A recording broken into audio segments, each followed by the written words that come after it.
घमंडी कौवा। हंसों का एक झुंड समुद्र तट के ऊपर से गुजर रहा था। उसी जगह एक कौवा भी मौज मस्ती कर रहा था। उसने हंसों को अपेक्षा भरी नजरों से देखा। तुम लोग कितनी अच्छी उड़ान भर लेते हो, कौवा मजाक के लहजे में बोला।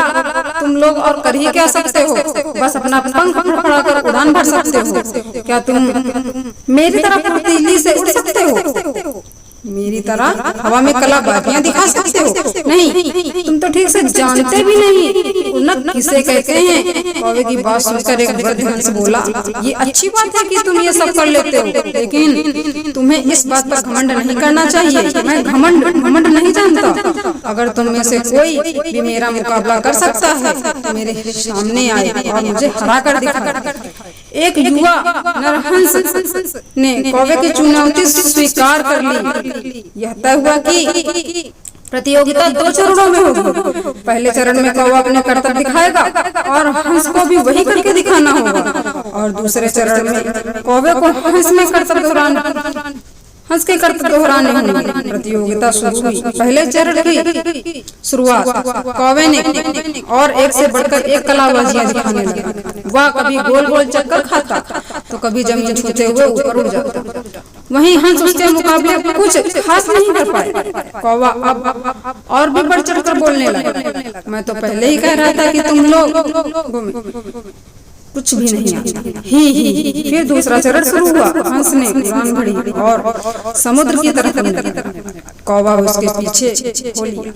ये कौन सा कमाल दिखा रहे हो, सीधे सीधे उड़ना कोई चुनौती है? सच में तुम मूर्ख हो, कौवा बोला। पर हंस ने कोई जवाब नहीं दिया और चुपचाप उड़ता रहा।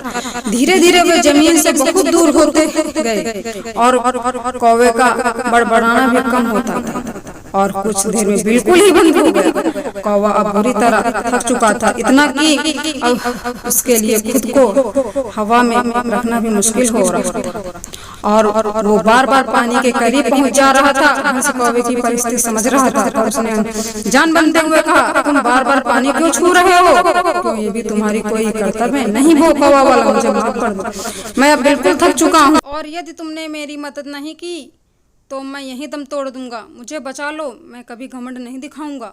हंस को कौवे पर दया आ गई। उसने सोचा कि चलो कौवा सबक तो सीख ही चुका है, अब उसकी जान बचाना ही ठीक होगा, और वह कौवे को अपनी पीठ पर बैठाकर वापस तट की ओर उड़ चला।